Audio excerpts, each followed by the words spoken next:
प्रगटला असा विटेवर, जसा प्रगटला असा विटेवर, उभय ठेविले हात कटेवर, उभय ठेविले हात कटेवर, पुतळा चैतन्याचा राजा पंढरीचा, राजा पंढरीचा, राजा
करुणावतारम् संसारसारं भुजगेन्द्रहारं सदा वसं हृदयारविन्दे भवं भवामि सहितं नमामि भवं भवामि सहितं नमामि। जय हो जय श्री भागवता, आरती करो तुझ्या भगवंता,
सुगन्धपुष्पाणि यथा कालोद्भवानि च पुष्पाञ्जलिर्मया दत्तं गृहाण परमेश्वर गृहाण परमेश्वर।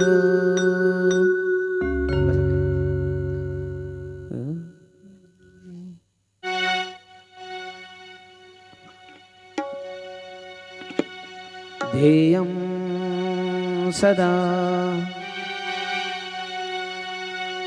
परिभवघ्नमभीष्टदोहम् तीर्थास्पदम्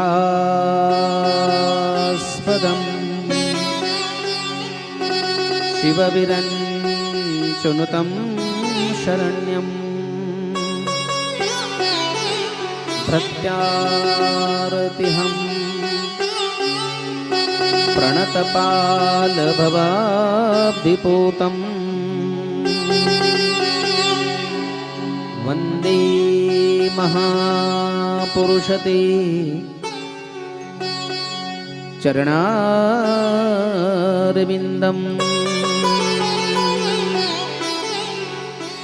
वंशी विभूषितकरा नवनीरदाभा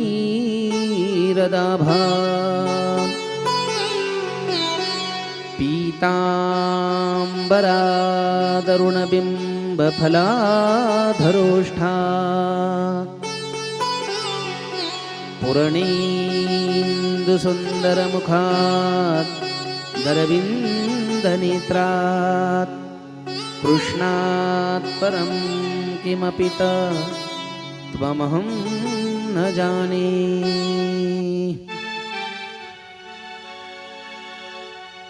कलावज्ञ जीवोद्धरार्थावतारम कलंकांक तेजोधिकामोदिवक्त्रम खलानीशवादापनोदार्ह दक्षम समाधिस्थमूर्तिं भजे ज्ञानदेवम। ज्या संगतीने विराग झाला मनोदरीचा जडभाग गेला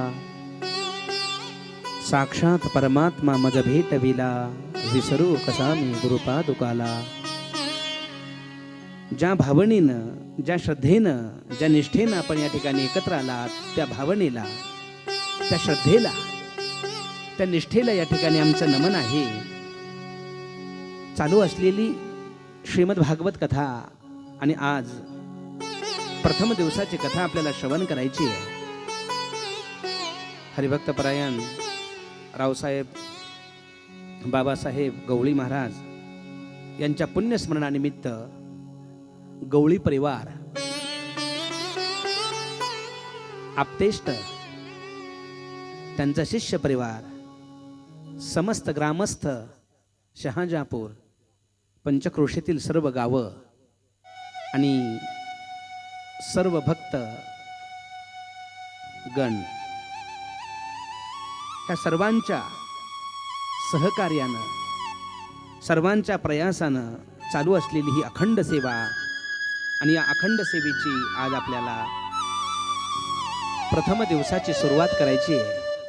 तत्पूर्वी वाणी गुणानुकथने श्रवणव कथायाम आपली वाणी आपलं मन आपली बुद्धी आपली इंद्रिय भगवंताच्या नावामध्ये तल्लीन व्हावे म्हणून सर्वांनी एक छोटंसं नामसंकीर्तन करायचं। हाताने टाळी वाजवायची मुखाने आमचे महाराज म्हणतील सर्वांनी मागं भजन म्हणायचं आणि आपल्याला भागवत कथेमध्ये प्रवेश करायचा आहे। श्री राधे राधे गोविंद गोविंद राधे राधे राधे गोविंद गोविंद राधे राधे गोविंद गोविंद राधे श्री राधे राधे गोविंद गोविंद राधे राधे राधे गोविंद गोविंद राधे राधे गोविंद राधे राधे गोविंद गोविंद राधे श्री राधे राधे गोविंद गोविंद राधे गोविंद राधे गोपाल राधे गोविंद राधे गोपाल श्री राधे राधे गोविंद गोविंद राधे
कृष्णाय वासुदेवाय देवकी नंदनाय च नंद गोपकुमाराय गोविंदाय नमो नमः.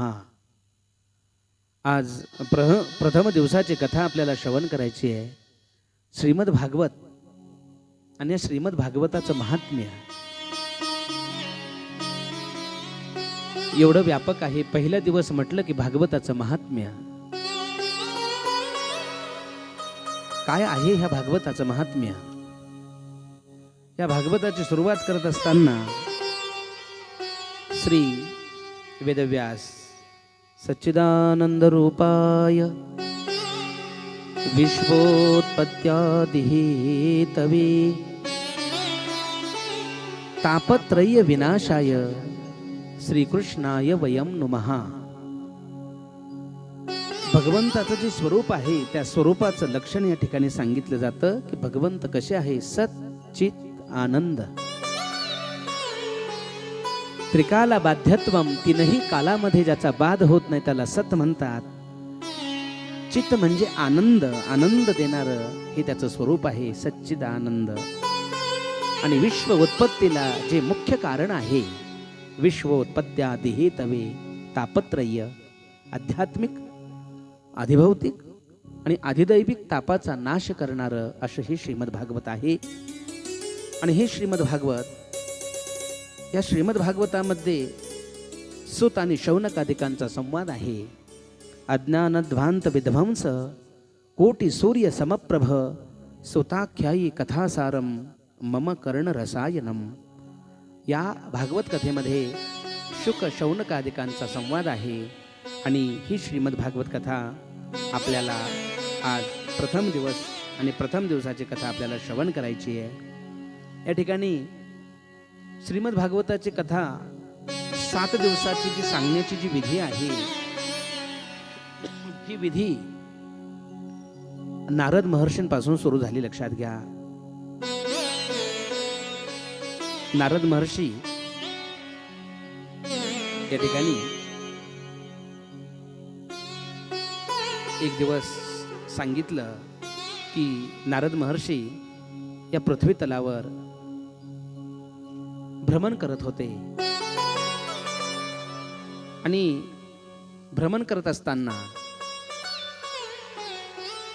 एकदाही विशालायां चत्वारो ऋषयो मलः सत्संगार्थम समायाता ददृशुस्तत्र नारदाः. भागवत कथेचं महात्म्य सांगत असताना, भागवत कथेचं महात्म्य सांगत असताना त्या कथेमध्ये असे श्लोक आले. आणि नारद महर्षी फिरत असताना ददृशुस्तत्र नारदा, नारदांचं दर्शन झालं सनकादिकांना. सनक, सनंदन, सनातन आणि सनतकुमार. आपण जे काकड्यामध्ये म्हणतो ना, तुम्ही सनकादिक संत,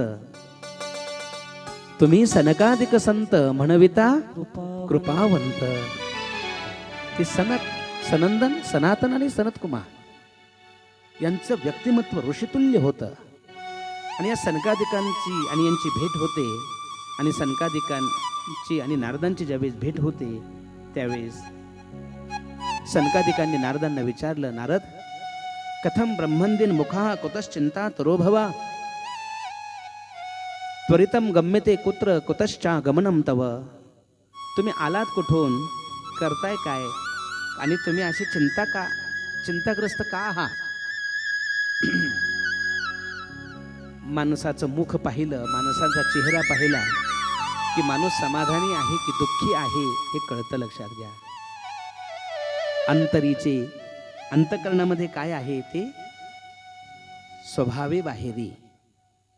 नारद महर्षींचा चेहरा पाहिला सनकादिकांनी आणि विचारलं, तुम्ही चिंता का करत आहात, तुम्हाला कसली चिंता आहे. परितम गम्यते कुत्र कुतश्चा गमनम तव. आलात कुठून आणि तुम्ही अशी चिंताग्रस्त का आहात. ज्यावेळेस सनकादिकांनी नारदांना असं विचारलं त्यावेळेस नारदांनी सांगायला सुरुवात केली. नारद सांगायला लागले की अहम तु पृथिवीं यातो ज्ञात्मा सर्वोत्तमामिति पुष्करम च प्रयागम च काशीम गोदावरीम तथा. नारद महर्षी त्या सनकादिकांना असं सांगत होते की मी सर्व पृथ्वी पाहिली.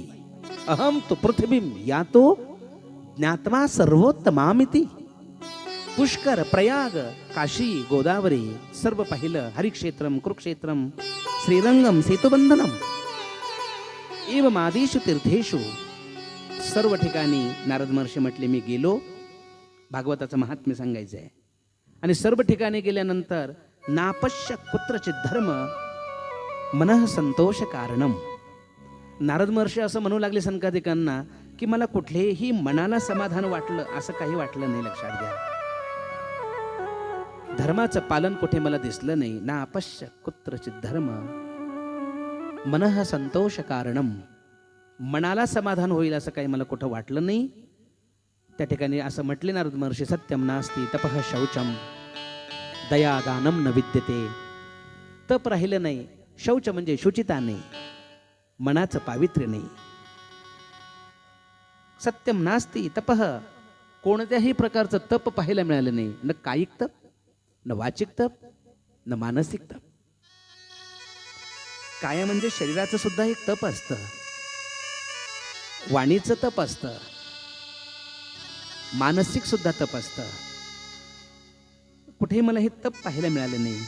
शौचम दया दानम न विद्यते. पाखंड, सर्व ठिकाणी पाखंड पाहायला मिळेल नारद महर्षींना. भागवताचं महात्म्य सांगतात नारद महर्षी. पहिल्या दिवशी भागवताचं महात्म्य काय असतं. आणि नारद महर्षी असं सर्व सांगत असताना असं म्हटले, तरुणी प्रभृता गेहे शालको बुद्धिदायका, कन्या विक्रयिनो लोभात. कन्यांचा विक्रय होऊ लागला, लोभ एवढा वाढू लागला. आणि हे सर्व सांगत असताना नारद महर्षी त्या सनकादिकांना असं म्हटले की यामुनम तटमापन्नो यत्र लीला हरेरभूत. मी यमुनेच्या तटावर गेलो आणि यमुनेच्या तटावर गेल्यानंतर मी तिथे एक आश्चर्य पाहिलं. नारद महर्षींनी आश्चर्य यमुनेच्या तटावर पाहिलं. या जगामध्ये काही माणसं म्हणतात 9 आश्चर्य, अनंत आश्चर्य आहेत. लक्षात घ्या, तुम्ही जर कधी गीता वाचली तर गीतेमध्ये भगवान असं म्हणतात, आश्चर्यवद पश्यति कष्टिदेन माश्चर्यवद वदति तथैव चान्यः आश्चर्यवश्चैन मन्यः शृणोति श्रुत्वा पेनम वेद न चैव कश्चित्. खूप काही नवल आहे या जगामध्ये. आणि नारद महर्षींनी यमुनेच्या तटावर एक आश्चर्य पाहिलं. आणि ते आश्चर्य पाहिल्यानंतर नारद महर्षी सनकादिकांना असं म्हणू लागले, तत्राश्चर्यं मया दृष्टं श्रूयतां तन्मुनीश्वरः. एका तु तरुणी तत्र निषन्ना खिन्न मानसाः. यमुनेच्या तटावर नारद महर्षींनी एक तरुणी पाहिली आणि ती खिन्न म्हणजे दुःखी होती ती तरुणी. आणि तरुणी दुःखी असताना नारद महर्षींनी पाहिल्यानंतर त्या तरुणीनं, नारद महर्षी जात असताना त्या तरुणीनं नारदांना आवाज दिला. लक्षात ठेवा, आपल्यापेक्षा जे वयानं मोठे आहेत, आपल्यापेक्षा जे अनुभवानं मोठे आहेत, जे ज्ञानानं मोठे आहेत, त्यांच्याविषयी बोलताना एखादा तरी संबोधनात्मक शब्द असावा, आरे कारेची भाषा नसावी. नारद महर्षी जात असताना त्या जी कन्या होती त्या कन्येनं नारदांना ज्यावेळेस आवाज दिला, त्यावेळेस आवाज देत असताना ती कन्या असं म्हणू लागली, भो भो साधो क्षणम तिष्ठ, भो भो साधो क्षणम तिष्ठ मच्चिंतामपि नाशयन् दर्शनम तव लोकस्य सर्वथाग हरम परम. की हे साधू, हे संत महात्मे, थोडं थांबा. क्षणम तिष्ठ मच्चिंतामपि नाशयन् दर्शनम तव लोकस्य. आणि तुमचं दर्शन झालं, तुमच्या लोकाचं दर्शन झालं, सर्वथाग हरम परम. घ शब्दाचा अर्थ संस्कृतमध्ये पाप होतो. संतांचं दर्शन ज्या दिवशी होतं ना, त्या दिवशी महाराज म्हणतात की झाली पापा तापा तुटी, झाली पापा तापा तुटी, दैन्य केले ओटा ओटी. झाली पापा तापा तुटी, दैन्य केले ओटा ओटी. झाली पापा तापा तुटी, दैन्य केले ओटा ओटी. झाली तापातोनी दैन्य गेले मोठामोठी झाली पापा तापातोनी दैन्य गेले मोठामोठी. वा वा. झाली पापा तापा तुटी दैन्य गेले उठा उठी. आणि हे खरं आहे. ऐसे बळ नाही अनेकाचे अंगी. तप, तीर्थ, व्रत, दान. तपामध्ये, तीर्थामध्ये, दानामध्ये इतकी ताकद नाही जेवढी ताकद साधूच्या दर्शनामध्ये. ऐसे बळ नाही अनेकाचे अंगी. तप, तीर्थ, व्रत, दान जगी. साधूचं दर्शन ज्या दिवशी होतं ना, हो, धन्य आजी दिन संत दर्शनाचा कितीतरी अभंग आपल्याला पाहायला मिळतील. आणि दर्शन सर्व थाग हरम परम. आणि नारदांनी ज्यावेळेस त्याला विचारलं, नारदांजवळ गेली ती तरुणी आणि नारदांना विचारलं सर्व थाग हरम परम. त्यावेळेस नारदांनी विचारलं कासित्वम, तू कोण आहे? कासित्वम का विमौचेमा नार्य का पद्मलोचना. ही भगवती तू आहेस कोण? वद देवी सविस्तारम स्वस्य दुःखस्य कारणम. तुमचं दुःख सांगा. जगामध्ये तसं दुःख कोणाला सांगूच नाही. आणि जर सांगायचंच असेल तर सद्गुरू आणि देव दोघां अतिरिक्त जगाला कधी दुःख सांगू नये. कारण समाजाची एक रीत आहे, आपल्याकडे येतात, रडतात, रडून विचारतात आणि आपल्यापासून उठले की समाजाला हसून सांगतात. लक्षात घ्या, हा समाजाचा नियम आहे. दुःख सांगू नये. जेवढं होईल तेवढं सहन करावं. आणि जर सांगायचं असेल तर सद्गुरूंना सांगा, परमात्म्याला सांगा. देवा सांगू सुख दुःख देवनी वारील भोग. देवा सांगू सुख दुःख देवनी वारील भोग.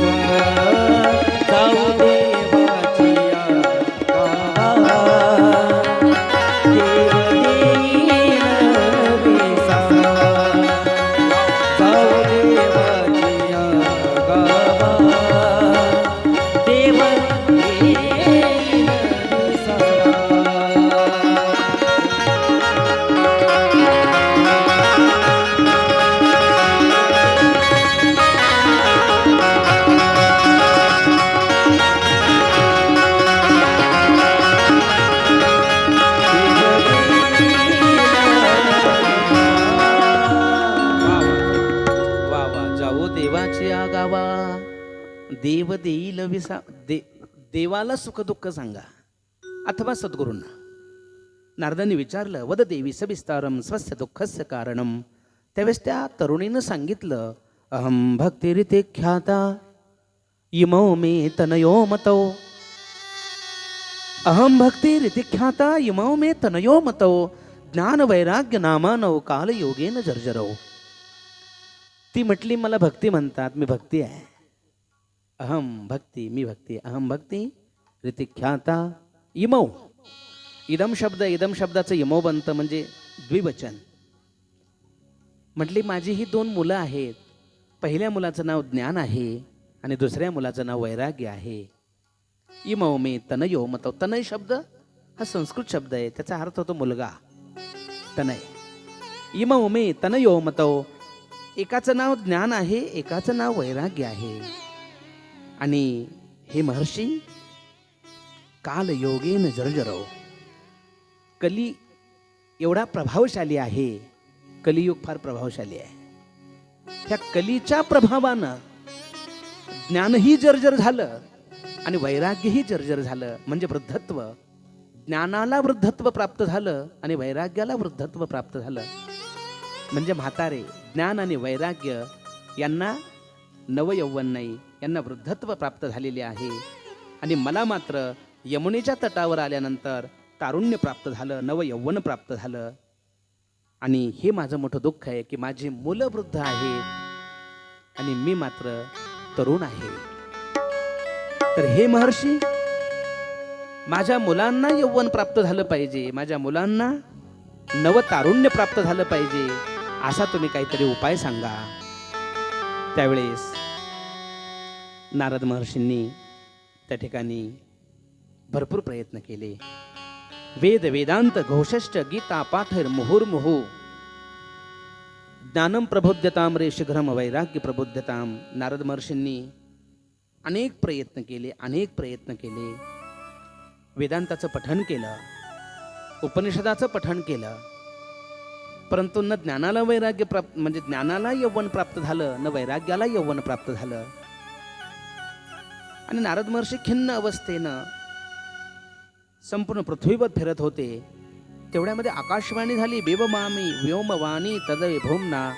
आणि त्यानं सांगितलं सत्कर्म करा आणि एतर तू सत्कर्मे. हे सत्कर्म करायचं, काय सत्कर्म करायचं याच्यासाठी नारद महर्षी पृथ्वी तलावर फिरत होते. आणि मग त्यावेळेस ह्या सनकादिकांनी नारदांना सांगितलं काय करायचं. त्यावेळेस सनकादिकांनी सांगितलं सत्कर्म सूचको न्यूनम ज्ञान यज्ञ स्मृतै बुधई. सत्कर्म करायचं म्हणजे काय करायचं, ज्ञानयज्ञ. या जगामध्ये अनेक प्रकारची यज्ञ सांगितली. जर तुम्ही कधी गीता वाचली, गीतेच्या 4थ्या अध्यायामध्ये द्रव्य यज्ञ सांगितला. द्रव्य यज्ञ, तपयज्ञ, स्वाध्याय यज्ञ. द्रव्य सुद्धा यज्ञ, तपसुद्धा यज्ञ, स्वाध्याय सुद्धा यज्ञ, अनेक प्रकारचे यज्ञाचं वर्णन केलं. द्रव्य यज्ञास, तपोयज्ञास, ज्ञान यज्ञास, तथा परे, स्वाध्याय, सगळे यज्ञ सांगितले. पण सर्व यज्ञामध्ये ज्ञानयज्ञ हा अतिश्रेष्ठ सांगितलं, लक्षात घ्या. आणि ज्ञानासारखं पवित्र या जगामध्ये दुसरं काहीच नाही, लक्षात घ्या. नाही ज्ञानेन सदृशम पवित्र मिह विद्यते तत्स्वयं योग संसिद्धिम कालेनात्मनि विंदते. ज्ञानासारखं पवित्र या जगामध्ये दुसरं काही नाही. मग सनकादिकांनी सांगितलं सत्कर्म सूचको न्यूनम ज्ञान यज्ञ स्मृतै बुधै. श्रीमद्भागवतांलाप सतोगती शुकादिभिः. श्रीमद भागवताच्या संहितेचं काय करा, पारायण करा आणि श्रीमद भागवताच्या कथेचं आयोजन करा असं सनकादिकांनी सांगितलं. आणि मग श्रीमद भागवताची जी कथा आहे, ही कथा तुम्ही ह्या कथेचं यांना श्रवण करून द्या असं सनकादिकांनी सांगितलं. सतु गती शुकादिभिः, म्हणजे ज्यानं शुकाचार्यांना गती प्राप्त झाली, ज्यानं प्रल्हादाला गती प्राप्त झाली. जे द्वादश भागवत, म्हणजे भागवत शब्दाचा अर्थ होतो भक्त. प्रल्हाद नारद पुंडरीक, प्रल्हाद नारद पुंडरीक व्यासांबर शुक शौनक. म्हणजे ह्या सर्वांचा जो काही उद्धार झाला, प्रल्हादाचा उद्धार, हो, शौनकादिकांचा उद्धार, नारदांचा उद्धार, प्रल्हादाचा उद्धार. आणि त्या ठिकाणी अंबरीश, शुक शौनक, अंबरीश त्याच्यामध्ये येतात, लक्षात घ्या. असे सर्व द्वादश भागवत सांगितले. आणि या भागवताचं तुम्ही काय करा, पारायण करा. संहितेचं त्या ठिकाणी तुम्ही काय करा, पठण करा असं या सनकादिकांनी सांगितलं. नंतर मग हे कुठं सांगायचं, तर गंगेच्या किनारी, गंगाद्वारे गंगेच्या किनारी सनकादिक सर्व एकत्र आले. आणि हे सर्व त्या ठिकाणी आले ऐकण्याकरता. भृगुर वशिष्ठ शवनष्ट गौतमो मेधा त्रिथिल देव रातो. सर्व 88,000 ऋषीमुनी. आणि या सर्वांच्या मध्यभागी त्या ठिकाणी नारद महर्षींनी भक्तिमातेला बोलावलं. भक्तिमाता आली. ज्ञान आणि वैराग्य त्यांनाही त्या ठिकाणी आणलं. आणि 7 दिवसाची कथा सनकादिकांनी नारदांना सांगितली, लक्षात घ्या. आणि 7 दिवसाची कथा ज्यावेळेस नारदांनी सनकादिकांच्या मुखातून ऐकली, त्यावेळेस 7व्या दिवशी असं श्रीमद भागवताच्या महात्म्यामध्ये सांगितलं जातं की 7व्या दिवशी भक्ती आपल्या दोनही मुलांना भक्ती सुतौतौ तरुणौ गृहीत्वा प्रेमैक रूपा सहसा विरासीत. श्रीकृष्ण गोविंद हरे मुरारे नाथेति नामानि मुहुर्वदन्ति. 7व्या दिवशी भक्ती वैराग्याला घेऊन आली, भक्ती ज्ञानाला घेऊन आली. हो, भक्ती सुतौतौ तरुणौ गृहीत्वा प्रेमैक रूपा सहसा विरासीत. आणि भक्तीनं ज्ञानालाही आणलं, वैराग्यालाही आणलं. तर ह्या भागवत कथेचा अर्थ असा होतो की भागवत जर 7 दिवसामध्ये ऐकलं तर भागवतानं ज्ञानही वाढतं, वैराग्यही वाढतं. परंतु कलियुगामध्ये आम्हाला ज्ञानही नको आणि वैराग्यही नको. ज्ञान कोणाला पाहिजे? प्रत्येकजण इतका ज्ञानी आहे की माणूस म्हणतो मला सगळं माहिती आहे, मला सांगू नको, मला माहिती आहे. आम्हाला ज्ञान नको आहे, आम्हाला वैराग्य नको आहे. आणि माफी मागून सांगतो, जर तुम्ही ज्ञानोबरायांचे अनुयायी असाल तर ज्ञानोबरायांनी सांगितलं, जे विवेकाची भाषण नेनती, ज्या व्यक्तीला ईश्वराची प्राप्ती करून घ्यायची आहे, ज्या व्यक्तीला ईश्वराचं काय करायचंय, अनुसंधान साधायचंय, तर ज्ञानेश्वर महाराजांनी सांगितलं, जे विवेकाची भाषण नेनती, जे वैराग्याची शिवन देखती, ते मूर्ख केवी पावती मज ईश्वराते. ज्ञानोबराय म्हणतात, तो व्यक्ती, तो समुदाय हा मूर्ख आहे, न त्याला विवेक आहे, न त्याला वैराग्य आहे. येषाम्न विद्यान तपोन दानम, येषाम्न विद्यान तपोन दानम, नचोपि गुणो न शीलो न धर्म. महाराज म्हटले, ते मृत्यू लोके भूमिभार भवता हा मनुष्य रूपेन मृगश्चरंती. नुसतं माणसाचं रूप धरून उपयोग नाही. लक्षात घ्या, जर ज्ञान नसेल, वैराग्य नसेल, तर परमात्म्याची प्राप्ती कदापि शक्य नाही. लक्षात घ्या. मग भागवत कथेच्या श्रवणानं ज्ञान वाढतं, वैराग्य वाढतं. महाराज असं सांगितल्यानंतर यांनी सांगितलं की आम्हाला ज्ञानही नको, वैराग्यही नको. याचा दुसरा लाभ असेल तर सांगा. भागवताचे अनेक लाभ आहे. ज्ञान वैराग्य नको आहे, तर भागवताचा दुसरा लाभ सांगत असताना सांगितलं, अत्र ते कीर्तयिष्याम इतिहासं च पुरातना यस्य श्रवण मात्रेन पापहानी प्रजायते. याच्या श्रवणानं पापी पापापासून मुक्त होतो, रोगी रोगापासून मुक्त होतो. याचे 6 अर्थ होतात. भागवत भाजरी दिपतो धातोय पाणिनी महर्षींचा, म्हणजे चकाकणे, प्रकाशने. भागवत ऐकणारा पापापासून मुक्त होतो, भागवत ऐकणारा रोगापासून मुक्त होतो, भागवत ऐकणारा यशवान होतो. भागवत यश देतं. लक्षात घ्या. श्री शब्द आहे ना, श्री, भागवताच्या अगोदर श्री लागलं बघा. शब्द श्री, श्रीमद. श्री शब्दाचे अर्थ 6 होतात. ज्ञानेश्वर महाराजांनी विचारत, ज्ञानेश्वर महाराज म्हणतात, ऐका, यश, श्री, औदार्य, ज्ञान, वैराग्य, ऐश्वर्य. भागवत ऐकणारा यशवान होतो. तुम्ही जर कधी भागवत ऐकलं तर तुमचं यश वाढेल, यशवान होतो. आणि भागवत वाचणारा, ऐकणारा धनवान होतो. भागवत धन पण, अरे भागवतामध्ये काय नाही, धनवान होतो. ऐका, यश, श्री, औदार्य. तो उदार, त्याला उदार म्हटलं जातं. औदार्य, भागवत औदार्य देतं, ज्ञान देतं, वैराग्य देतं, आणि शेवटी मोक्ष सुद्धा भागवत प्रदान करतं. लक्षात घ्या. ऐश्वर्यस्य समग्रस्य धर्मस्य यशशास्त्रीयः वैराग्यशाथ मोक्षस्य. ह्या 6ही गोष्टी भागवत ऐकणाऱ्यानं किंवा भागवत जो ऐकतो, भागवत जो करतो, त्याला प्राप्त होता. मग पापी पापापासून, रोगापासून मुक्त होतो, दरिद्री दारिद्र्यापासून मुक्त होतो. मग उदाहरण सांगा म्हटले, तर उदाहरण सांगत असताना उदाहरण सांगितलं, अर्थ ते कीर्तयिष्याम इतिहासं च पुरातना यस्य श्रवण मात्रेन पापहानी प्रजायते. मग उदाहरण सांगत असताना उदाहरण सांगितलं भागवत महात्म्यामध्ये की तुंगभद्रा तटे, तुंगभद्रा नदी सांगितली, तुंगभद्रा नदी. आणि त्या नदीच्या किनारी एक आत्मदेव नावाचा वेद विशारद विप्र राहत होता. वेद विशारद, त्याला वेदाची भाषा माहित होती. लक्षात घ्या, जर वेद माहित असतील, आपण सर्व म्हणतो ना, मुका झालो वाचा गेली, म्हणतो की नाही, मुका झालो वाचा गेली, होतो पंडित महाज्ञानी, गर्वामध्ये झाली सर्व हानी. कितीतरी आपण सर्व वैष्णव आहात, आणि हा जो विप्र होता, याला वेदाची भाषा माहिती होती, ज्ञानी होता,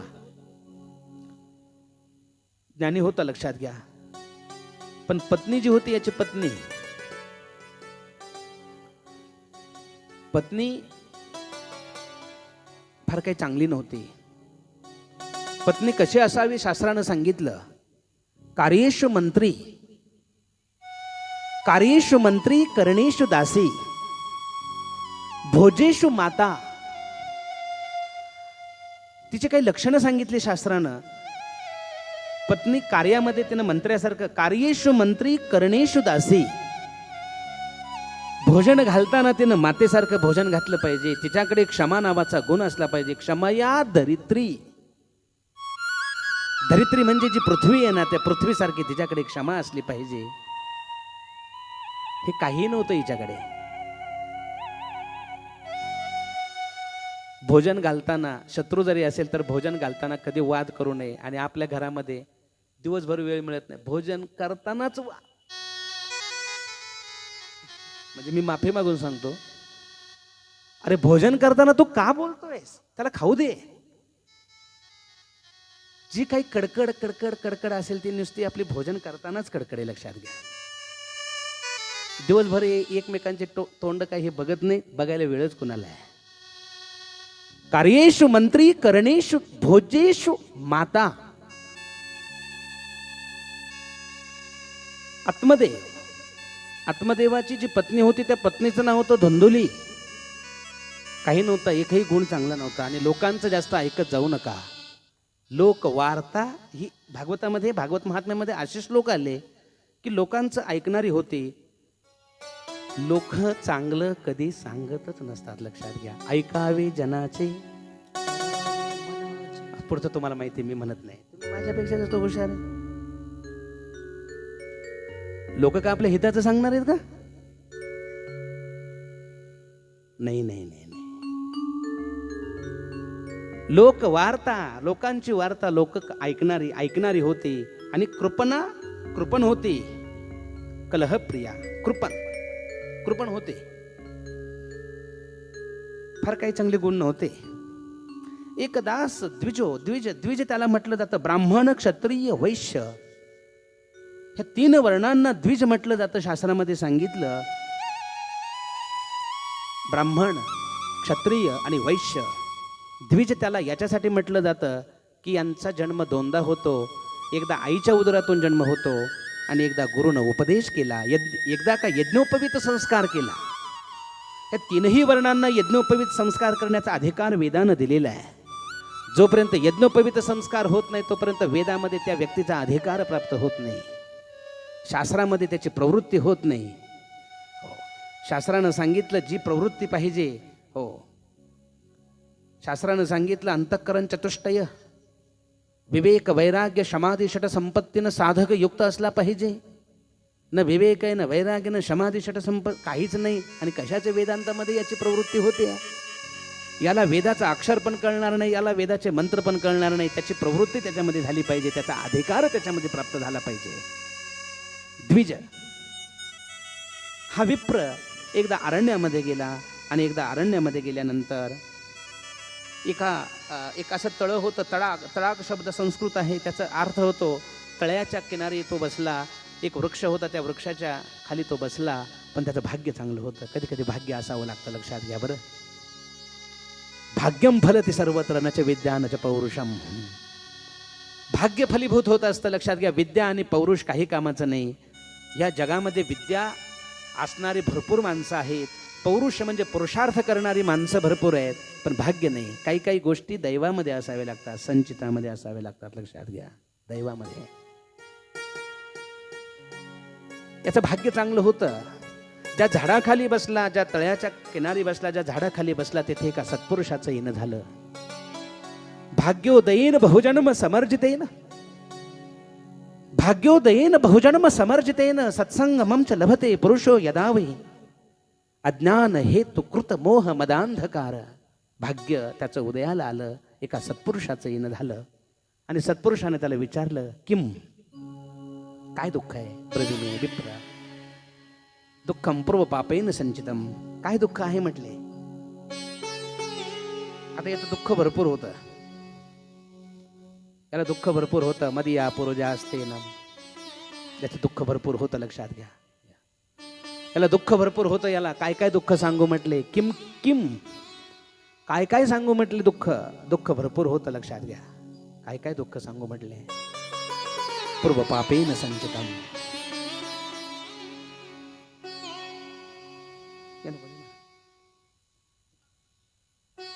यावर या मारा पूर्व पापेन संचितम. आणि अनेक दुःख किती दुःख तुम्हाला सांगू. प्रत्येकानं दुःख सांगेल. आता कसं आहे, आपण कथेत बसल्यानंतर फार चांगले गोंडस दिसतात, सर्व माणसं गोंडस. पण दुःख एवढं आहे की दुःख जर दगडाला सांगितलं तर दगड देखील दुभंग होईल. लक्षात घ्या. अनेक दुःखे सांगू, अनेक दुःखे सांगू किती सकळ संसाराची स्थिती. नसाहे पाषाण फुटती. पाषाण म्हणजे दगड देखील दुभंग होईल. बरं, दगड देखील दुभंग होईल. पाषाण फुटती भय का पचित्ते भरलासे. त्यानं दुःख सांगायला सुरुवात केली. बदिया पूर्वजास्ते यम बलिष्ठाकर मनोगती. म्हणले की असं म्हटलं त्यानं की मला कोणत्याच कामामध्ये यश नाही. काही काही माणसं असतात अपयशी. तो म्हटलं मी गाय पालन केली तर गाय कधी दूध देत नाही. असतात ना काही काही. कधी एखाद्यानं झाड तर कधी लावतच नाही. लावलं तर त्याला कधी फळ येणार नाही. वा रे वा. काही काही माणसं लावतात. शेजारच्या झाडाला 2 वर्षात फळ. हा पाणी घालून घालून गेलं, याला फळ कधी फळच येणार नाही. असली अपयशी माणसं काही काही. कधी चांगलं कामच केलं नाही तर हाताला यश कुठून येणार आहे. हस्तो पवित्रम, हस्तो पवित्रम इतिदान पुण्यम. अरे या हातानं कधी चांगलं कामच केलं नाही तर तुझ्या हाताला यश कोण देणार आहे. यश देणारा तो असतो. लक्षात घ्या. यश देणारा ईश्वर असतो. कष्ट सर्वच करतात. सर्वांच्याच कष्टाला ईश्वर यश देत नाही. आणि ज्याच्या कष्टाला ईश्वर यश देतो त्यानं नेहमी परमात्म्याचे धन्यवाद मानावे. कारण त्यानं तुझ्या कष्टाला यश दिलं. तुझ्या विद्येला अभ्यास कोण करत नाही, सर्वच करतात. पण प्रत्येक जणाला त्याला यश प्राप्त होत नाही. लक्षात घ्या. म्हणलं माझे अनंत अनंत काय आहे. मी झाड लावलं तर कधी झाडाला फळ येत नाही. गाय पाळली तर गाईला कधी हे होत नाही. आणि पूर्वजांना तोय म्हणजे पाणी देणारा, पूर्वजांचा उद्धार करणारा, त्यांना तर्पण करणारा. म्हणलं मला पुत्र प्राप्ती नाही. त्या सत्पुरुषानं मागच्या 7 जन्माची सर्व यांची कथा पाहिली. आणि 7 जन्मांची कथा पाहिल्यानंतर त्या सत्पुरुषानं सांगितलं मुंचाज्ञानम प्रजारूपम बलिष्ठ कर्मणोगती विवेकम तो समासद्य त्यज संसार वासनाम. तुझ्या कर्माची गती बलिष्ठ आहे, गहन गती तुझ्या कर्माची गती. 7 जन्मावधी 7 जन्मापर्यंत तुला पुत्र प्राप्त होणार नाही. न पुत्राचं सुख तुला मिळणार आहे. नैवच नैव पुत्र नैवच नैव. 7 जन्मावधी तब पुत्र नैवच नैव. 7 जन्मापर्यंत तुला पुत्र प्राप्ती होणार नाही असं त्या सत्पुरुषानं सांगितलं. आणि ज्यावेळेस असं सत्पुरुषानं सांगितलं त्यावेळेस मात्र त्याला वेदाची भाषा माहिती होती. त्याला सत्पुरुषांचं दर्शन काय असतं हे त्याला माहिती होतं. त्यानं सांगितलं येथून या नुठवू माथा मरणा वाचोणी सर्वथा. आता मी इथून उठणार नाही. मला काहीतरी प्रसाद कृपा करा, प्रसाद द्या. मग सत्पुरुषानं त्याच्या सत्पुरुषांकडे तप असतं. आणि तप सामर्थ्यानं एक फळ काढलं. आणि ते फळ काढल्यानंतर ते फळ सांगितलं तुझ्या पत्नीला खाण्याकरता दे. ह्या फळाच्या प्रभावानं तुझ्या पत्नीला पुत्रप्राप्ती होईल. पण हे बघ, पुत्रप्राप्ती होईल पण पुत्राचं सुख तुला मिळणार नाही. पुत्र असणं वेगळं, पुत्र असणं वेगळं आणि पुत्राचं सुख असणं वेगळं. लक्षात ठेवा. दोन्हीमध्ये फरक आहे. या जगामध्ये अनेकांना आहेत पण काही कामाचे नाहीत, काहीच कामाचे नाहीत.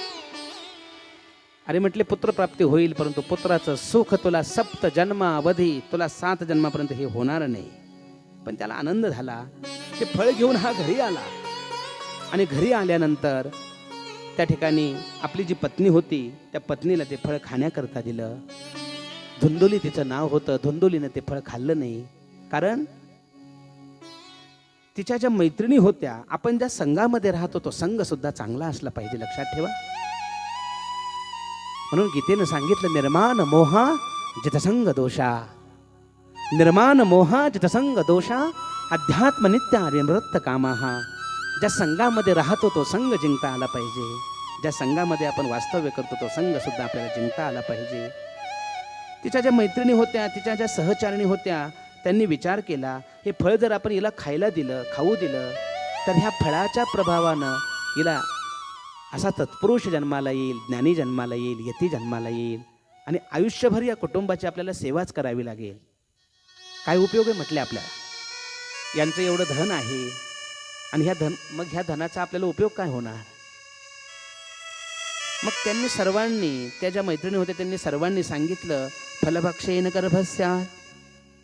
त्याने लक्षात ठेवा, माणसानं नेहमी तर्क करावा, कुतर्क करू नये. काही काही माणसं कुतर्क करतात, तर्क नाही करत. तर्क शास्त्रानं सांगितलं तर्केंते प्रमितीविषयी क्रियन. तर्क हा ज्ञानाचा विषय असतो, कुतर्क काही कामाचा नाही. आणि माणसं ह्या जगामध्ये जास्त कुतर्कच करतात. जर घरामध्ये एखाद्या वडिलांनी मुलाला सांगितलं दुकानात जा, आता त्यानं जावं ना, तो म्हणतो ते बंद असलं तर, म्हणजे हा आधीच बंद असलं तर म्हणतो याला जायचंच नसतं. याचे कारण आधी इतके कारण असतात की शेवटी पित्याला असं वाटतं आपणच जावं. तर्क करा, कुतर्क करू नका. लक्षात घ्या, कुतर्क चांगला नाही. कुतर्क हा अज्ञानाचा विषय आहे, तर्क हा ज्ञानाचा विषय असतो. यांनी सर्व कुतर्क करायला सुरुवात केली. भागवतामध्ये अशी उदाहरणं सांगितली. त्यांना सांगितलं त्या मैत्रिणींना, ह्या फळाच्या प्रभावानं तुझ्या उदरामध्ये जर गर्भ राहिला तर तुला कमी खावं लागेल, स्वल्पभक्षम. आणि स्वल्पभक्ष कमी खाल्लं तर तुझी शक्ती कमी होईल आणि तुला घरातलं कार्य कसं करता येईल, गृह कार्य कथम भवे. खाली कुतर्क सांगत असताना सांगितलं दैवात घाटी व्रजेत ग्रामे. आणि दैववशात जर आपल्या गावाला आग लागली तर आम्ही सर्व पळून जाऊ, तुझ्या उदरामध्ये बालक तुला पळता कसं येणार. हो, दैवात घाटी व्रजेत ग्रामे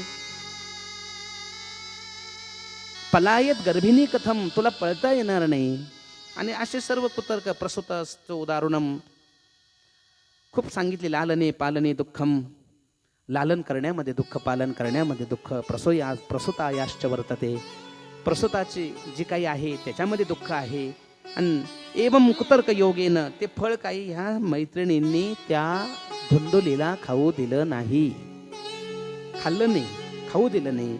परंतु त्या ठिकाणी मग आता या फळाचं करायचं काय. मग असं म्हटले, अंगणामध्ये जी गाय आहे त्या गाईला हे फळ खायला द्या. आणि मग अंगणामध्ये जी गाय बांधलेली होती त्या गाईला ते फळ खाण्याकरता दिलं. आणि ज्यावेळेस त्या गाईला फळ खाण्याकरता दिलं, त्या फळाचा प्रभाव होता. लक्षात घ्या, 9 महिने झाले गाईच्या उदरातून एक बालकाची उत्पत्ती होते असं म्हणतात भागवत महात्म्यामध्ये. 9 महिने पूर्ण होतात. त्रिमासे निर्गते चाथ साधेनो शशवेर्भकम सर्वांग सुंदरम दिव्यम. असा सुंदर बालक जन्माला आला. सर्वांग सुंदरम दिव्यम कनकप्रभम. कनक म्हणजे सुवर्णासारखी कांती होती त्या बालकाची. आणि गाईच्या उदरातून आला, त्याचे कान गाईच्या कानासारखे होते त्या बालकाचे. पण त्या बालकाचं नाव गोकर्ण असं ठेवण्यात आलं. लक्षात घ्या, गोकर्ण. शास्त्रामध्ये त्याला गोकर्ण आख्यान म्हटलं जातं. गाईच्या उदरातून आला, मानवाचं शरीर पण कान गाईसारखे होते, म्हणून त्या बालकाचं नाव गोकर्ण ठेवण्यात आलं. आणि गोकर्ण महान ज्ञानी. हो, गोकर्ण महान ज्ञानी. महाराज, ज्ञानी बालक जन्माला आले ना, त्या वंशाचा उद्धार होत नाही. लक्षात घ्या, त्या कुळाचा उद्धार होतो. लक्षात घ्या.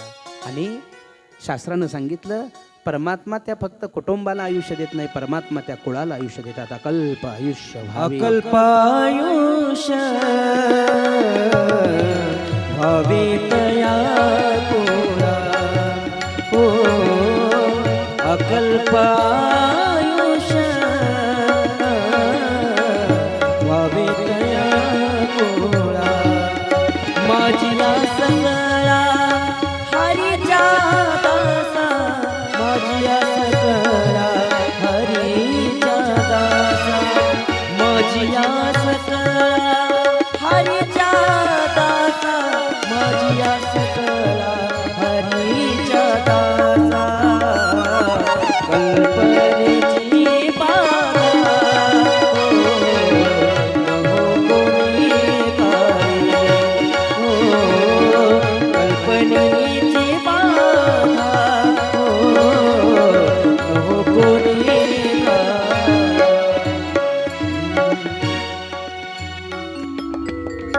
परमात्मा त्या कुळाला आयुष्य देतात. म्हणून अतिशय ज्ञानी गोकर्ण पंडितो ज्ञानी धुंदकारी महाखला. आणि त्या मैत्रिणींनी भरपूर असं धन घेतलं आणि सांगितलं तिला की आम्ही आमचा बालक तुला आणून देऊ. 9 महिन्यांनी मैत्रिणीनं आपला मुलगा तिला आणून दिला, लक्षात घ्या. परंतु हा अशी अतिशय वाईट. चांगली मुलं जन्माला येण्याकरता पुण्य असावं लागतं. हो, शास्त्रानं सांगितलं, उन्मादो मातृदोषेन पितृदोषेन मूर्खता. उन्मादो मातृदोषेन पितृदोषेन मूर्खता वंशदोषेन कार्पण्यो. उन्माद बालक जन्माला आली तर मातेच्या कुळाचा दोष असतो, लक्षात घ्या. उन्मादो मातृदोषेन. मूर्ख जन्माला आली, मूर्ख, तर ते पित्याच्या कुळाचा दोष असतो. मूर्ख, हो, मूर्ख जन्माला येतात, लक्षात घ्या. मूर्ख पितृदोषेन मूर्खता. आणि त्या वंशाचा दोष असेल ना, वंशाचा दोष असेल तर कृपण जन्माला येतात. ज्या वंशामध्ये जन्माला आली त्या वंशाचाच तर दोष असेल तर कृपण जन्माला येतात. आणि येताना त्या जातकाचाच दोष असेल तर दरिद्री जन्माला येतात. त्या जातकाचा दोष असेल तर दरिद्री जन्माला येतात. मग ते अनेक प्रकारचं दारिद्र्य असतं. वैचारिक दारिद्र्य, कथेला चल म्हटलं म्हणतो नाही, पडल्या पडल्या ऐकू, हे दरिद्री, दरिद्री. कधी कथेला येणार नाही, कधी वारीला जाणार नाही, कधी पंढरपूरला तो तर जाणारच नाही, पण जो जातोय त्याला म्हणणार तिथे जाऊन करतो काय, हे असली दरिद्री. असली दरिद्री जन्माला येतात. आणि म्हणून हा काही चांगला धंदोकारी जन्माला आला नाही. आणि धंदोकारी जन्माला न आल्यामुळे चांगला आज मुलं झाली, ह्या आत्मदेवाला मुलं झाली, पण मुलं मनासारखी नाही. लक्षात ठेवा, या जगामध्ये, म्हणून तुमच्या माहितीसाठी सांगतो, असणारेही रडतात आणि नसणारे काय हसतात काय? नसणारे तर अजून रडतात. पाहिलं तर दोघं सारखीच. असणारे का बरं दुःखी सांगू का? जे आहेत ते मनासारखे नाहीत आणि जे नाहीत ते नाहीच. म्हणजे जो देखे सो दुखिया बाबा, सुखिया कोई नहीं, राजा दुखिया प्रजा दुखिया, धूत दुखिया अवधूत दुखिया. हो, सर्व दुःखीच दुःखी आहेत, लक्षात घ्या. आणि मग एक दिवस या आत्मदेवांना मोठा क्लेश झाला आणि आत्मदेव अरण्यामध्ये गेले आणि आपल्या आत्मदेवाला गोकर्ण महाराजांनी उपदेश केला. भागवतामध्ये त्याला गोकर्णाख्यान म्हटलं जातं. भागवत महात्म्यामध्ये ते सांगितलं जातं. 2 श्लोकामध्ये आपल्या पित्याला उपदेश केला गोकर्ण महाराजांनी. सांगितलं, बाबा,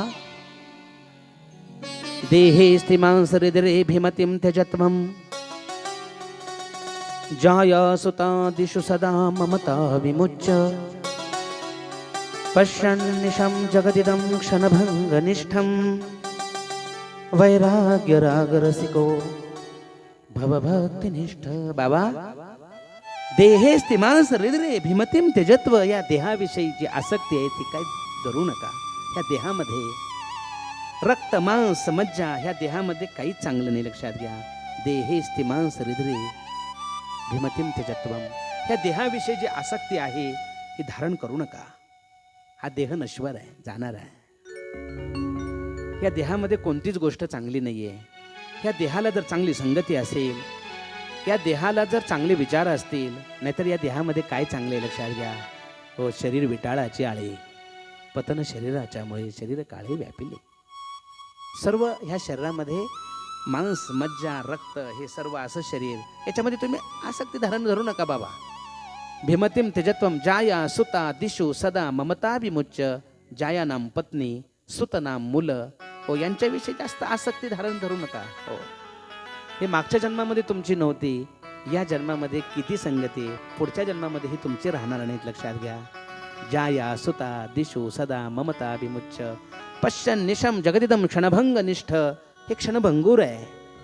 वैराग्य राग रसिको भवभक्तिनिष्ठ. वैराग्याला धारण करा, भक्तीला धारण करा. आणि दुसऱ्या श्लोकामध्ये गोकर्ण महाराजांनी आपल्या पित्याला उपदेश केला की बाबा, धर्मं भजस्व सततं त्यज लोक धर्मान, धर्मं भजस्व सततं त्यज लोक धर्मान, सेवस्व साधु पुरुषान् जहि काम तृष्णान्, अन्यांश्च दोष गुणचिंतनमाश मुक्त्वा सेवा कथा रसमहो नितराम पिबत्वम. बाबा सदा धर्माचं पालन करा. धर्मम भजस्व सततम त्यज लोक धर्मा. लोक काय म्हणतील याचा विचार करू नका. माफी मागून सांगतो, लोक परमार्थही करू देत नाही आणि लोक संसारही करू देत नाही. एखादा जर बोलला तर म्हणतात फार बोलतो, नाही बोलला तर म्हणतात कंजूस आहे. हा काय बोलणार आहे का? एखाद्याच्या घरी गेलं तर म्हणतात जाता येता यानं याचं घर बुडवलं. हां, जाता येता घर बुडवलं. दोन्ही बाजूनं चांगलंही करू देत नाही, वाईट. धर्मम भजस्व सततम त्यज लोक धर्मा. लोक काय म्हणतील याचा विचार करू नका. सत्य असत्यासी मन केले ग्वाही. आपल्या मनाला विचारा की सत्य काय, असत्य काय, योग्य काय, अयोग्य काय, ग्राह्य काय, त्याज्य काय, चांगलं काय, वाईट काय. सत्य असत्यासी मन केले ग्वाही, मानियेले नाही. तुकाराम महाराजांचे एक अभंग आहे, मानियेले नाही बहुमता. म्हणून गोकर्ण महाराजांनी सांगितलं, बाबा धर्मम भजस्व सततम त्यज लोक सेवस्व साधू पुरुषा. सदा साधू पुरुषांची सेवा करा. सेवस्व साधू पुरुषांचे हे काम तृष्णान. कामना कमी करा. आणि ज्याच्या कामना कमी आहेत त्याला जगामध्ये दुःख नाही. लक्षात घ्या, कामना कमी आहे, कामना कमी करा. जही काम तृष्णान. आणि अन्यांश्च, आपल्यापेक्षा जे अन्य आहेत, मग ते द्विपद असतील, चतुष्पद असतील, कोणीही असतील, त्यांचा द्वेष करू नका. अन्यांश्च दोष, त्यांचं दोष दर्शन त्याच्यामधलं करू नका. अन्यांश्च दोष गुणचिंतनमाश मुक्त्वा सेवा कथा रसमहम नितराम पिबत्वम.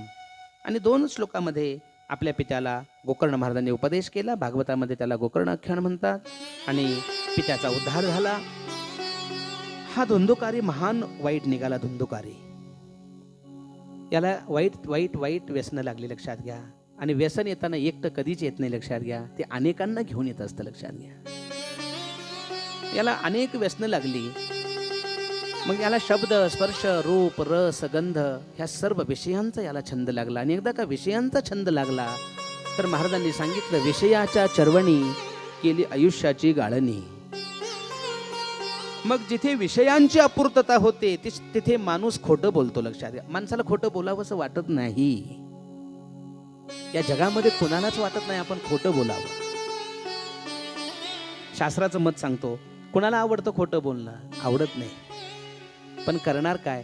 खोटेच माणसं सकाळी समोर येतात ना. करणार काय? त्याला वाटत नाही आपण खोटं बोलावं. प्रामाणिकपणानं मला सांगा, कुणाला वाटतं? आणि तुमचा अनुभव काय मला माहित नाही. तुम्ही रात्री झोपताना असं चिंतन करून झोपा की याचं तोंड पाहायचं नाही.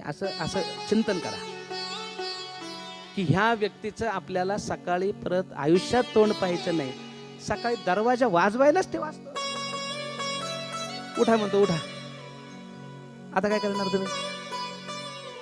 नको म्हटलं ते समोर येतं आणि जे पाहिजे ते येत नाही. लक्षात घ्या. हा, तुमचा अनुभव काय माहित नाही. नको, जे नको आहे ते समोर येतं. मी म्हणतो असं नाही. रोग कुणाला आवडतो? हात वर करा. रोग कुणाला आवडतो? ज्ञानेश्वर महाराज म्हणतात, रोगो काय रोगी आहे? रोग हा रोग्याला आवडतो? अरे तो रोज रडतो. रोग हा रोग्याला कधी आवडत नाही. रोगो काय रोगी आहे? दरिद्री आवडे दरिद्री आहे. असा जगामध्ये व्यक्ती दाखवा त्याला दारिद्र्य आवडतंय. आवडत नाही. रोग रोग्याला आवडत नाही. दारिद्र्य दरिद्र्याला आवडत नाही. रोगो काय रोग्यात, परंतु भोगणे लागे बळिया. भोगावं लागतंय.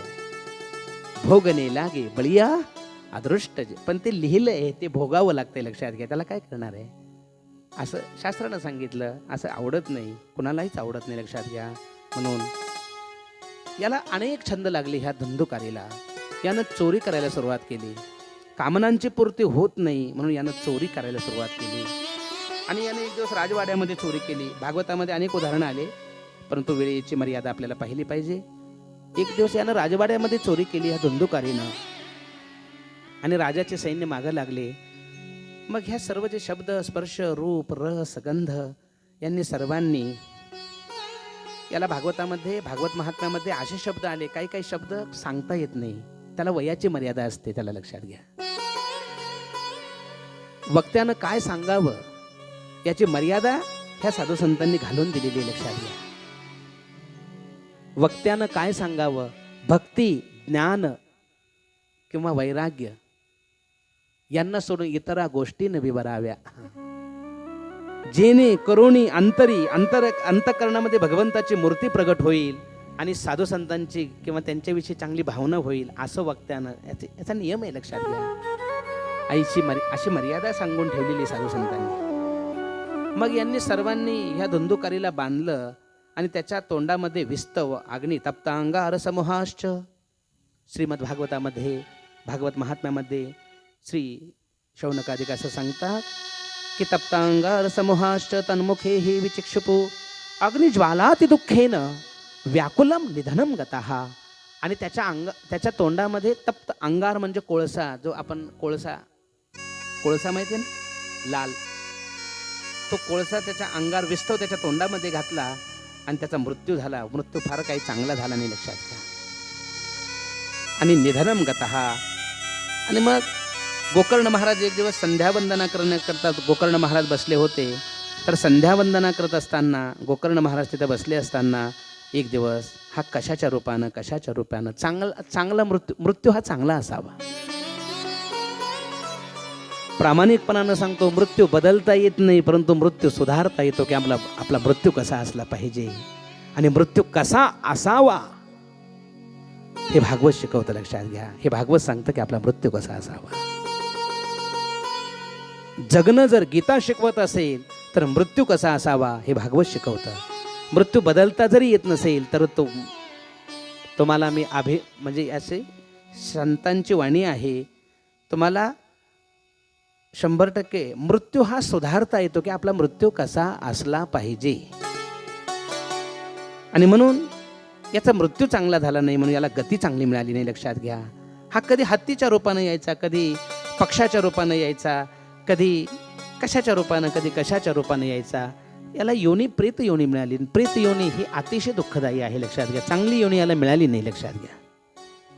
तुम्ही माना अगर न माना, 184 योनी आणि प्रत्येक योनीमध्ये विज्ञान काय सांगतं याच्यापेक्षा अध्यात्म किती प्रगल्भ आहे तुमच्या माझ्या मांडण्याला. परंतु शास्त्र ज्याला मानतं, वेद ज्याला मानतात, संत वाङ्मय जर तुम्ही कधी पाहिलं, नामदेव महाराजांचा जर कधी गाथा पाहिला तर नामदेव महाराजांनी सांगितलं, एक एक योनी कोटी कोटी फेरा, पक्षा माझी किती, पशु माझी किती. हे सर्व सर्व सर्व कधी अभंग वाचा, मग तुमच्या लक्षामध्ये येईल कोणत्या योनीमध्ये किती वेळा जावं लागतं. आणि मग लागे थारा, मग आपण या मानव देहाला येतो, लक्षात घ्या. एवढा मानव देह हो.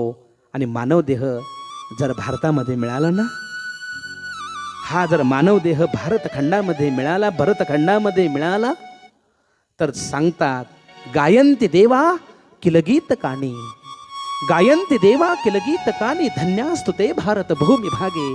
हो, देवता गायन करतात, गंधर्व गायन करतात, सुर नर सर्व सर्व, की हा केवढा भाग्यवान. भरतखंडी नरदेह प्राप्ती ही तो उत्तम भाग्याची संपत्ती. हो, आणि ही याला चांगली गती मिळाली नाही, या धुंदुकारीला चांगली गती मिळाली नाही. आणि मग एक दिवस गोकर्ण महाराज संध्यावंदना करत होते आणि संध्यावंदना करत असताना ते अशा वेगवेगळ्या रूपामध्ये येत असताना त्यांच्या संध्यावंदनामध्ये बाधा निर्माण झाली. आणि ज्यावेळेस बाधा निर्माण झाली ना, त्यावेळेस गोकर्ण महाराजांनी त्या संध्यावंदनासाठी जे गंगेचं तीर्थ घेतलेलं होतं ते तीर्थ त्याच्यावर थोडं शिंपडलं. आणि ज्यावेळेस तीर्थ शिंपडलं त्यावेळेस प्रेत योनीमध्ये असलेला धुंदुकारी, त्या धुंदुकारीला वाणी आली. प्रेत योनीमध्ये वाणी नसते, लक्षात घ्या. वाणी फक्त त्याला काही बोलताच येत नसतं, लक्षात घ्या. आणि मग त्यांना ते तीर्थ शिंपडलं गोकर्ण महाराजांनी, त्याला वाणी आली. आणि वाणी आल्यानंतर त्याला विचारलं, तो कोण आहेस? त्यावेळेस तो प्रेत योनीमध्ये असलेला धुंदुकारी, त्या धुंदुकारीने सांगितलं, अहं भ्राता त्वदीयोस्मी धुंदुकारिति नामतः स्वकीयेनैव दोषेन ब्रह्मत्वं नाशितं मया. अरे मी तुझा भाऊ आहे, अहं भ्राता, मी तुझा भाऊ आहे. अहं भ्राता त्वदीयोस्मी, माझं नाव धुंदुकारी आहे. आणि माझ्या स्वतःच्या दोषानं, माझ्या स्वतःच्या कुकर्मानं मला ही गती प्राप्त झालेली आहे. तर हे बंधो कृपा सिंधो भ्रातुर्मामा शुमोचयः, मला या योनीतून सोडव. मला या योनीमध्ये महान दुःख आहे, मला या योनीतून मुक्त कर. खूप वेळ विनवणी केली त्यानं प्रेत योनीमध्ये असलेल्या धुंदुकारी आणि तदर्थम. आणि मग त्याच्यासाठी गोकर्ण महाराजांनी खूप प्रयत्न केले. गोकर्ण महाराज गयेला गेले. गया श्राद्धशते नापी. श्रीमद भागवतामध्ये असं सांगितलं जातं, महाराज असं लिहितात की गया श्राद्धशते नापी मुक्तिर्मेन भविष्यते. गया माझे झाले गया वर्जन. मातृगया आहे, पितृगया आहे. आणि गयेला गेले महाराज, गोकर्ण महाराज. आणि गयेला गेल्यानंतर त्या फाल्गू नदीवर त्यांनी मोठं त्या ठिकाणी तर्पण केलं. खूप 100 प्रकारची श्राद्ध कर्म केली, परंतु धुंदुकारीला मुक्ती मिळाली नाही. लक्षात घ्या. गया श्राद्धशते नापी मुक्तिर्मेन भविष्यते. आणि मग असे खूप प्रयत्न केल्यानंतर गोकर्ण महाराजांना असं वाटलं आता करावं काय, कुणाला विचारावं. मग एक दिवस आता विचारायचं कोणाला, हे सूर्याचे उपासक होते.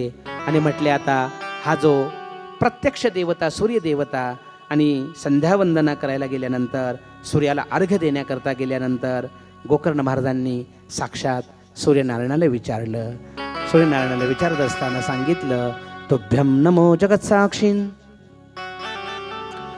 तुभ्यं नमो जगत्साक्षीन् ब्रूहि मे मुक्ती हेतुकम. हे जगत्साक्षी, हे नारायण, हो, जपा कुसुम शंकाशम काश्यपेयम महद्युतिम तमोरिम सर्व पापग्नहम प्रणतोस्मी दिवाकरम. हे दिवाकर, हे जगत्साक्षी, माझ्या भावाच्या उद्धारासाठी, माझ्या भावाच्या उद्धारासाठी मला मार्ग सांगा, मला काहीतरी मार्ग सांगा. त्यावेळी साक्षात सूर्यनारायणानं सांगितलं, श्रीमद भागवतान मुक्ती सप्ताहम वाचनम कुरु इति सूर्यवचः सर्वे धर्मरूपम तु विश्रुतम. श्रीमद भागवतान मुक्ती, श्रीमद भागवताच्या श्लोकाचं पठन करा, श्रीमद भागवताचं काय करा, श्रीमद भागवताची कथा करा, श्रीमद भागवताचं पारायण करा. श्रीमद भागवतान मुक्ती सप्ताहम वाचनम कुरु इति सूर्यवचः सर्वे धर्मरूपम तु विश्रुतम. आणि साक्षात सूर्यनारायणानं सांगितल्यानंतर गोकर्ण महाराजांनी भागवत कथेचं आयोजन केलं. आणि भागवत कथेचं ज्यावेळेस आयोजन केलं त्यावेळेस सांगितलं की तो प्रेतयोनीमध्ये असणारा धुंदुकारी त्याला बसवायचं कशामध्ये, तर एक बांबू आणला, बांबू, त्या बांबूमध्ये त्याला बसवलं गेलं. लक्षात घ्या. आणि त्याला सप्त ग्रंथी, ग्रंथी म्हणजे गाठी होत्या, सप्त गाठी. हो, उपनिषद सांगतं, भिद्यते हृदयम ग्रंथी छिद्यते सर्व संशयाः क्षीयन्ते शास्य कर्माणि तस्मिन् दृष्टे परावरे. आणि त्याच्यामध्ये त्याला बसवलं गेलं.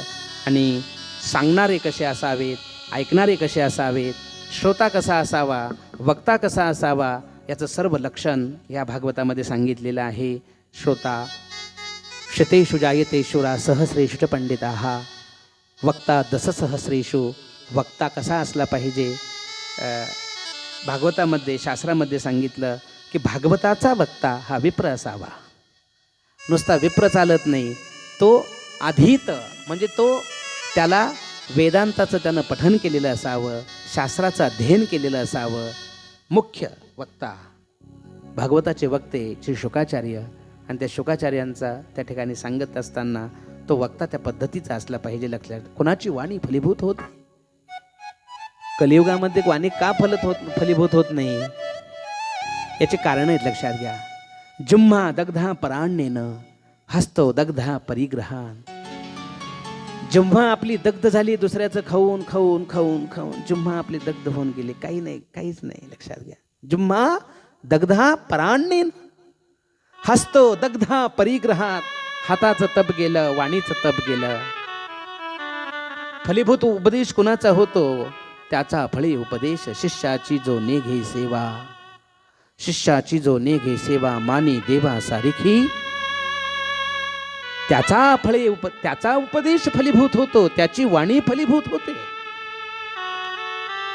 वक्ता त्या पद्धतीचा असावा, श्रोता त्या पद्धतीचा असावा. जो श्रोता आहे, जो यजमान आहे, त्यानं 7 दिवस उपवास करावा. हो, उपवास करावा 7 दिवस. जमत नसेल तर भोजनम तू वरम म्हणणे, एक वेळेस भोजन करावं ऐकणाऱ्याने. जे जे ऐकणारे आहेत त्यांनी कमीत कमी एक वेळेस भोजन करावं आणि एक वेळेस व्रत राहावं.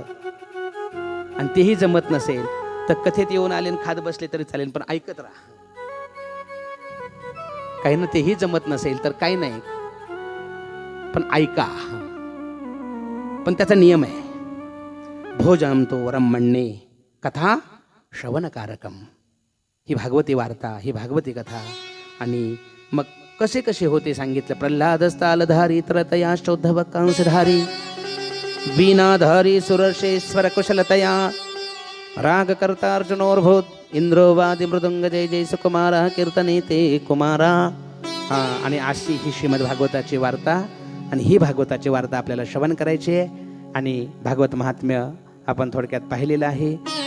आता एक भजन करू आणि भागवताला आज आपण थोडीशी सुरुवात करू.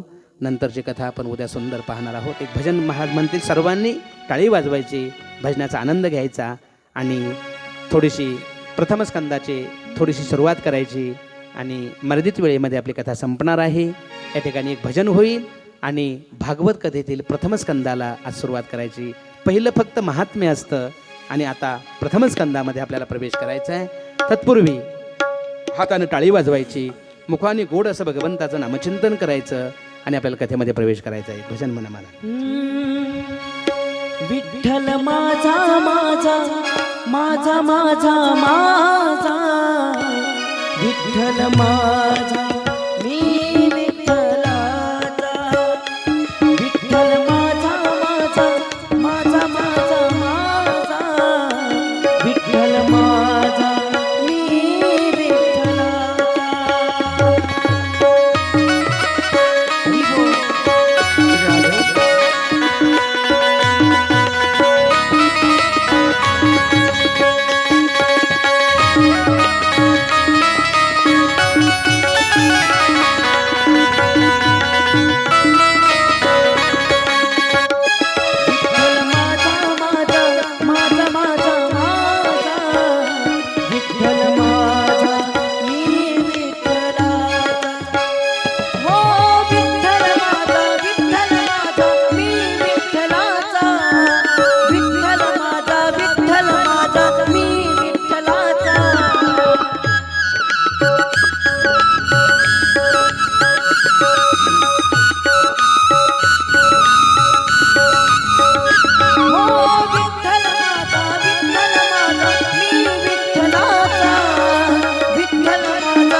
गोपाल कृष्ण भगवान की जय. श्रीमद भागवत महापुराण की जय जय श्री राधे जय जय श्री राधे. कृष्णाय वासुदेवाय हरये परमात्मने प्रणतक्लेशनाशाय गोविंदाय नमो नमः. या ठिकाणी भागवत कथेचं महात्म्य आपण थोडं पाहिलं. आता भागवत कथेमध्ये प्रवेश करायचा आहे. प्रथम स्कंदाची सुरुवात करत असताना श्री शुकाचार्य महर्षी सांगतात, जन्माद्यस्य यतोऽन्वयादितरत जन्माद्यस्य यतोऽन्वयादितरत चार्थेश भिज्ञस्वराट तेने ब्रह्म हृदय आदि कवये मुह्यन्ति यत्सूरया तेजो वारि वृदाम यथा विनिमयो यत्र त्रिसर्गो मृषा धामना स्वेन सदा निरस्त कुहकम सत्यम परम धीमहि. भागवताची सुरुवात ज्या श्लोकानं होते, भागवताची सुरुवात प्रथम स्कंदामध्ये जन्माद्यस्य यतोन्वयादितरत, ब्रह्मसूत्राची सुरुवात ज्या श्लोकानं होते त्या श्लोकानं भागवत ग्रंथाची सुरुवात होते. जन्माच्या आधी जो आहे, जन्माद्यस्य यतः अन्वयादितरत च अर्थेश विज्ञस्वराट, स्वेषु रूपेषु, ज्या स्वतःच्या रूपामध्ये जो विराजमान व्यापक आहे, हो असा जो परमात्मा, हो स्वेषु रूपेषु असा विराट असणारा परमात्मा. आणि धामना, परमात्म्याचे 3 धाम सांगितले शास्त्रामध्ये. एक सांगितलं श्रीधाम वृंदावन, श्रीधाम मथुरा. आपण जे धाम पाहतो ते नाही, भागवतामध्ये सांगितले श्रीधाम वृंदावन, श्रीधाम मथुरा आणि श्रीधाम द्वारका. वृंदावनामध्ये परमात्मा 11 वर्ष होते, लक्षात घ्या. 11 वर्ष परमात्मा वृंदावनामध्ये होते. 14 वर्ष परमात्मा मथुरेमध्ये होते. श्रीधाम मथुरा, श्रीधाम वृंदावन. आणि द्वारकेमध्ये परमात्मा 100 वर्ष होते, लक्षात घ्या. 100 वर्ष परमात्म्याचं वास्तव्य द्वारकेमध्ये होतं. तर ह्या श्लोकाचा अर्थ असा आहे की जो मथुरेचा आश्रय करतो, जो वृंदावनाचा आश्रय करतो, किंवा जो द्वारकेचा आश्रय करतो, धामना स्वेन सदा निरस्त, त्याचा निरस्त होतो. कुहक शब्द संस्कृत आहे. कुहक शब्दाचा अर्थ होतो संसार. आपण जे पुन्हा जन्मतो, पुन्हा मरतो, पुन्हा जन्मतो, पुन्हा, हा जो संसार आहे ना, आगा उपजने आणि निमने, तर त्याचा निरस्त कुहकम, धामना स्वेन सदा निरस्त कुहकम सत्यम परम धीमहि. सत्य आहे, सत्यस्य योनिम निहितस्य सत्यम, सत्यात्मकम त्वाम शरणम प्रपन्ना. तुम्हाला असं वाटत असेल या भागवत ग्रंथामध्ये आहे काय?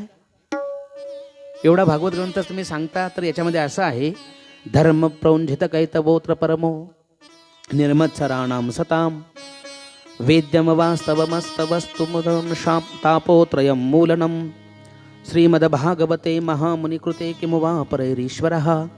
याच्यामध्ये धर्माचं प्रतिपादन केलेलं आहे. धर्म काय आहे, प्रत्येकाचा धर्म सांगितला, धर्माची 10 लक्षणं सांगितली.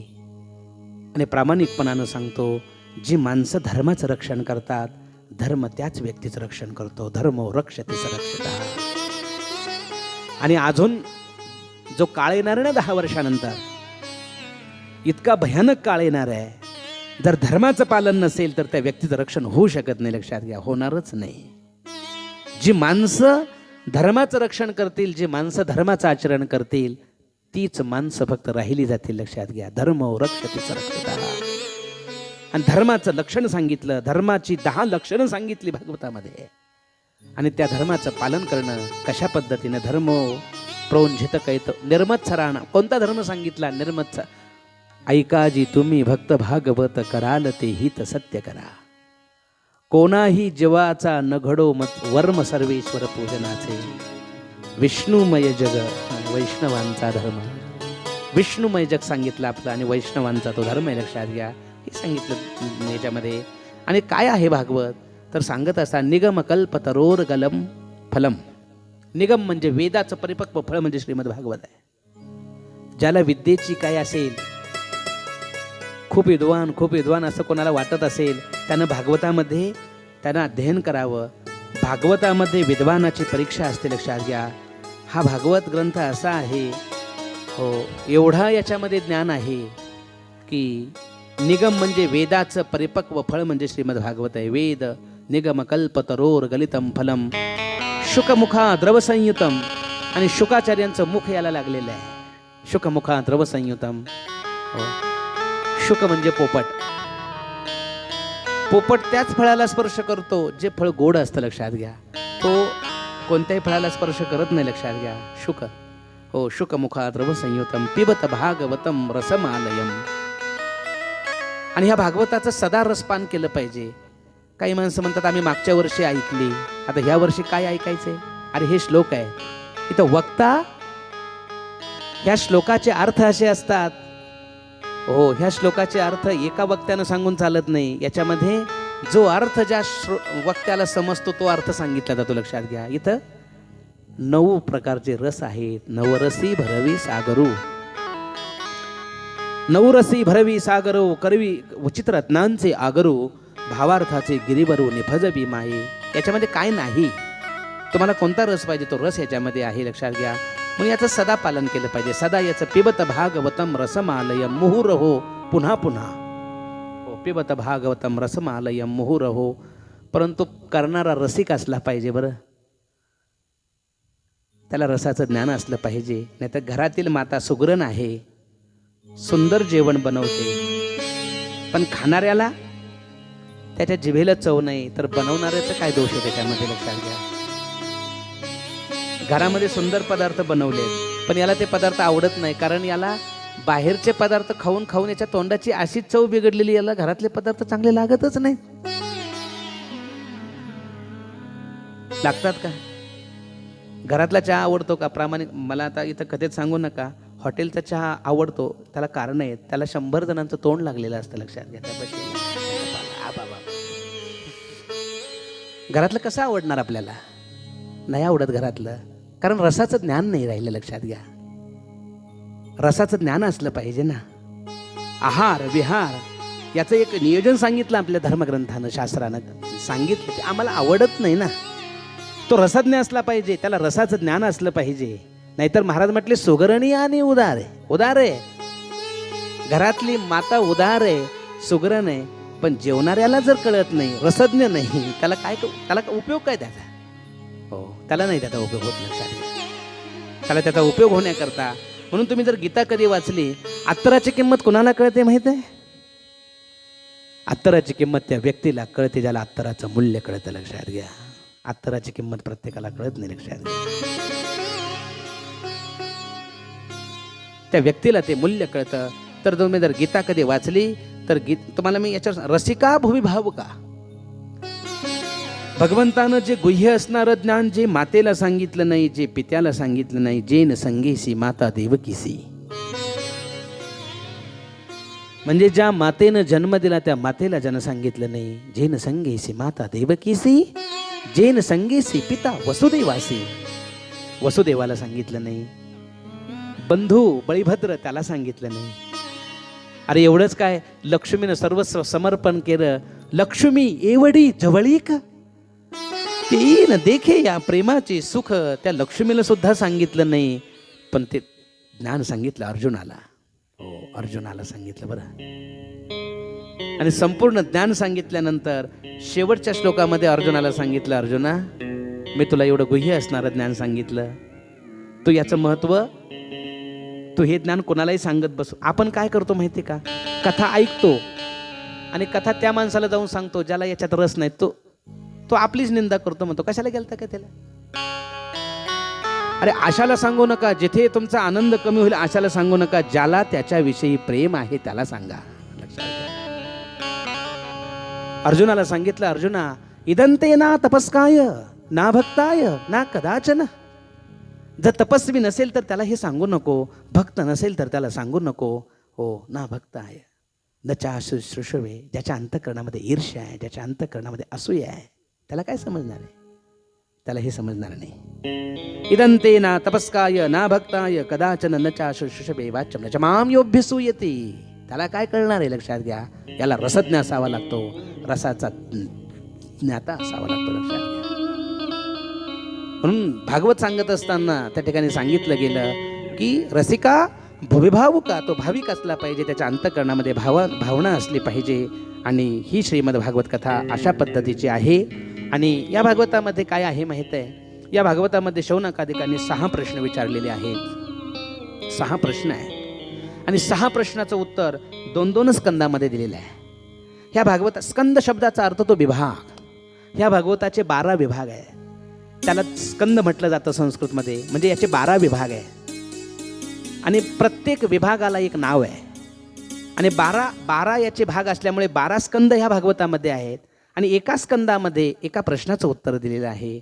असे 6 प्रश्नाचे उत्तरं 12 स्कंदामध्ये दिलेली आहेत. आणि आपल्याला 7 दिवसामध्ये याचं सर्व चिंतन पाहायचं आहे. आणि असं सांगत असताना सांगितलं शौनकादिकांनी, किम श्रेय, पहिला प्रश्न विचारला श्रेयस्कर काय आहे. हो, या जगामध्ये श्रेयस्कर काय आहे. दुसरा प्रश्न विचारला शास्त्राचं सार काय आहे. कारण शास्त्र खूप आहे. अनंत शास्त्रम बहुलाष्ट विद्या यत्सारभूतम तदुपासनीय महंसो यथा शुक पिबांब मध्यात. आणि विघ्न कमी भरपूर आहेत. विघ्न खूप आहे. चांगलं काम सुरुवात करायचं असलं की विघ्न पहिले येतात. आता भागवत कथा ऐकायची असं 15 दिवसापासून ठरवलं असेल काही काही माणसांनी, पण कथा सुरू होणार त्याच्या आधीच अडचण आल्या. आणि आधी 15 दिवस मोकळे होते एकदम फिरायला, गप्पा हाणायला. पण भागवत कथा सुरू होणार म्हटलं की 15 दिवस अगोदर सर्व होतं चिंतन, परंतु नंतर मात्र विघ्न येतात. चांगल्या कामाला विघ्न येतात. तुम्ही श्रावण महिन्यामध्ये जर ग्रंथ वाचायला सुरुवात करायची ठरवलं तर नेमकं तुम्हाला सुतक पडणार, तुम्हाला ते वाचताच येणार नाही. लक्षात घ्या. कारण चांगलं काम करायला सुरुवात केली की विघ्न आलंच, पहिलं विघ्न. आणि त्या विघ्नांवर मात करून परमार्थ करावा लागतो. लक्षात घ्या. स्वल्पश्च कालो बहुविघ्नताश्च यत्सारभूतम तदुपासनीय महंसो यथा शुक पिबांब मध्यात. दुसरा प्रश्न विचारला शास्त्राचं सार काय आहे. तिसरा प्रश्न विचारला की कस्व अवतार, परमात्म्याचे अवतार कोणते कोणते आहेत. आणि चौथा प्रश्न विचारला की अवताराश्च किम कर्मः, कोणत्या अवतारामध्ये परमात्म्याने कोणते कर्म केले. पाचवा प्रश्न विचारला त्या अवताराचं प्रयोजन काय